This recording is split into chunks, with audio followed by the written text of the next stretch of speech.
Hey, this is Pops, and no, you're not seeing that wrong. I am talking about Star Trek, and I am not a Trekkie, and I have watched a lot of the original series back when I was a child. My mother is a massive Trekkie, and I have done some rewatches over the last year, all through season one, and I kind of started down season two here. Had never done a video.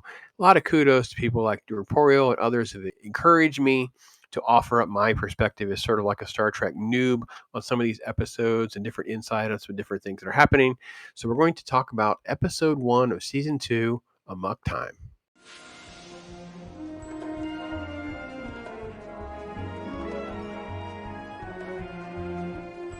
Amok Time is an interesting one because it's full of Star Trek lore that kind of carries on long beyond the scope of the show and the legacy of things that happen here, whether it's be the Vulcan salute, what is the stuff that's going on with how they reproduce, Vulcans reproduce, how they kind of, for lack of a better term, they go into heat, right? Pon Farr is basically like the male Vulcans, like completely nuts, and we see reference to this in a couple of the movies. We see some things that are happening, and we didn't know that the Vulcans have like a betrothed and how this would work.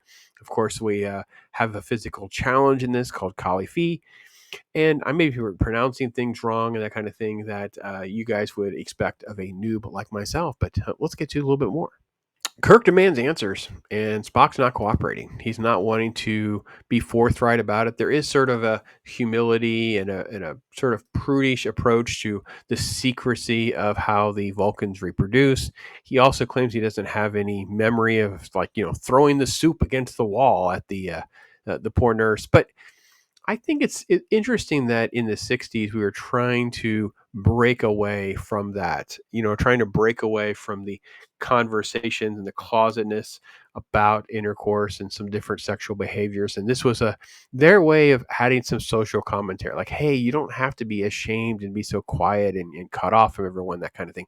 I have to give them, a lot of credit for that because they were really breaking barriers. This is 1967. We're in the heyday of, free love, and this era where the America is really, really transitioning.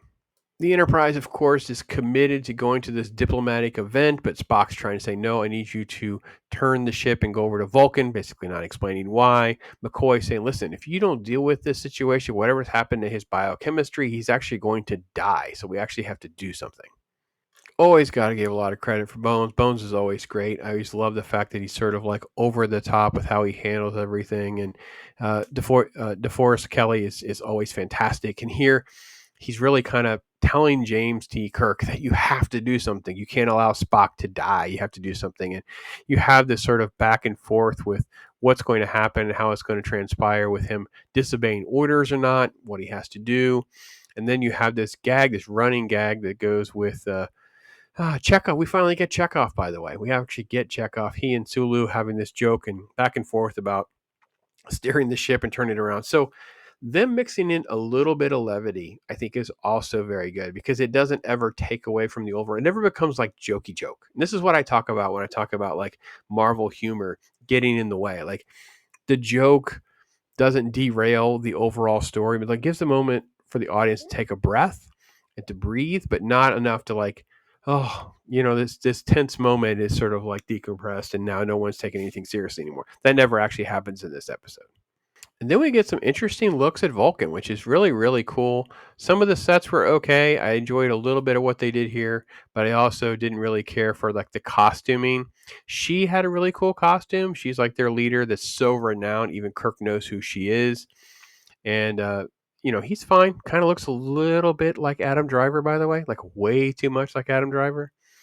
And you have sort of like this whole thing about him being betrothed to this lady, this beautiful, beautiful lady that no one knew, and it's referred to as his wife because technically they're already betrothed, and that's kind of what's already kind of come of it. That's what's going to go on. Her name is T'Pring. Arlene Martell is her name. Beautiful lady, and she's really pretty good in this. But she's got the hots for the other guy, and they're gonna have to duke it out. And here's what I was saying about the costumings. These Vulcan, this is really cheesy and bad. This is really bad. They really, really could have done a lot better. I was very disappointed with the budget and application of the costumes right here. Thought that was just it was terrible. They would have been better off to just have like robes or something. To be more like a ceremonial thing rather than like those military garb. But I don't know what they're going for because they're going for like a quasi armor slash ceremonial thing. It just comes across as really really bad. The twist, of course, is that T'Pring chooses Kirk to be her representative in this battle. Kirk doesn't realize that what he's volunteered to do, or not really volunteered, but he's agreed to do, is a fight to the death. And of course, you can see here, got to rip the shirt, got to go old school Shatner for us, baby. And I think it was, again, we're showing that there's this evolution in Star Trek of their friendship and their bond. And we see this obviously once we get to those films. I really love this in hindsight. This is really, I think, what makes you love these characters, and you feel so much of it in those movies, even if you haven't watched every single one of these episodes. But you feel like there's so many life and death moments. There are sacrificial moments over and over again in the series that when you get to those moments in Wrath of Khan, for instance, where Spock's going to sacrifice himself for the entire crew, it really, really punches you and hits you really hard. So this is one of those moments where Kirk's trying to do that for Spock. There's a quick line about the air being very, very thin or something. So Kirk's having a hard time even holding his own against Spock, who wins. And McCoy had kind of sneakily asked for permission to give him like an injection. And that ultimately makes Kirk appear as though he dies. And they're able to just sort of kind of forgo things because T'Pring basically like, no, I'm good. I don't want you anymore. And Spock's like, I'm okay with that too. It was kind of really an abrupt ending. I really didn't care for how that kind of played out because they announces that she feared losing Stone and choosing Kirk, she would have Stone either way. They explain this sort of like through logical thing and release her from the marriage commitment. And Kirk wins, he wouldn't want her.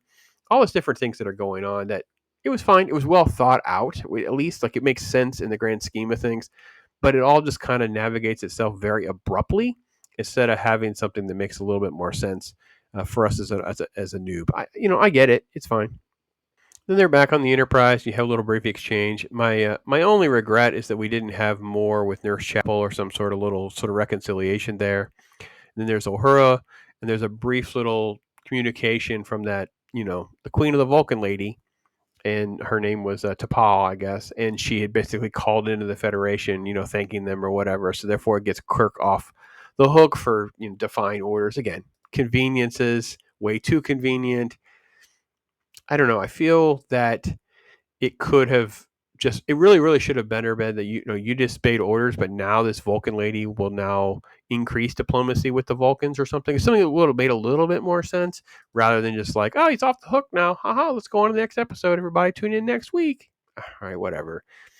I I don't know. It's fine. I don't know that she's supposed to know that Kirk is alive. Maybe that's part of the twist. I don't know that I totally understood that part, but it was a really fun rewatch. It was a nice, fun experience. I can just say that it's not one that's going to make like my top 10 list or anything like that. The soup bit, Spock throwing soup was kind of funny. I enjoyed that. I kind of made it laugh on some of that. It's kind of made me funny.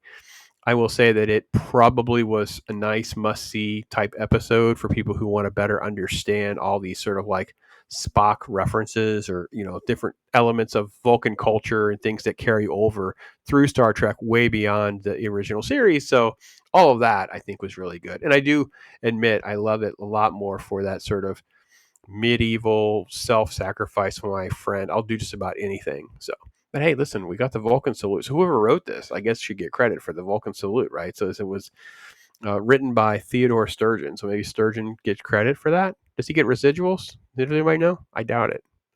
So that's my general take on it. I love to hear from you Trekkie people. I love to hear from you diehards. Help me understand more. Help me know what I should and should take away from these things. I'm going to move on and try to do another episode. So thanks for watching, everybody. Take care. I am Pops.